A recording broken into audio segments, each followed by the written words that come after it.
online, and on your smart speaker. Royal Copenhagen, open every day for breakfast, lunch and dessert. Briefing. Over 270 locally owned centres servicing Australia since 1979. Hello, Emma Griffiths at your news briefing. Canberra Airport has been brought to a standstill with a person in custody after a shooting incident. ACT Police Superintendent Dave Craft says fortunately no one was injured. A male has entered Canberra Airport in the departures area. He is sat in one of the areas adjacent to the glass windows. After approximately 5 minutes, this male has removed a firearm from his possession and let off approximately 5 rounds. Police have responded to this male.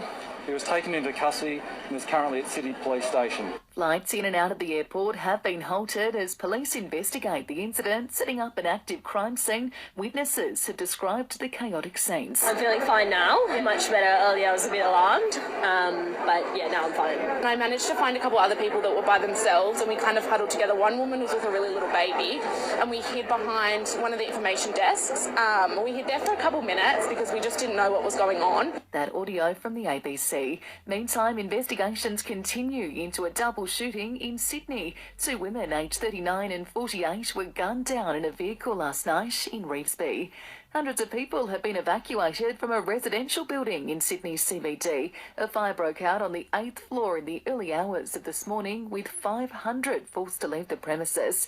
And author Salman Rushdie has been taken off a ventilator 1 day after he was stabbed while preparing to give a lecture in New York. What would you do with $1? Did you know that for every $1 donated to Food Bank, 2 meals are created? Head to foodbank.org.au. Checking sport now in the AFL, Richmond has proven too strong for Hawthorn, running away with a 61-point win at the MCG. Tigers forward Tom Lynch, the star of the show with 8 goals. Richmond has now climbed to 7th on the AFL ladder, while Essendon will be up to claim their first win against Port Adelaide in 4 years when the two sides meet at Marvel Stadium this hour. And the Sydney Swans are facing off with Collingwood. Joe DeGoey is a late out for the Magpies, suffering with a hip injury.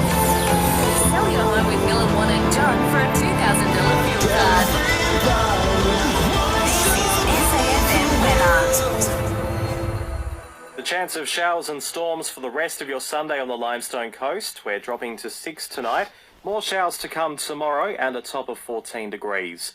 Don't forget the Listener app is the home of your local news. Join now to listen live or on demand.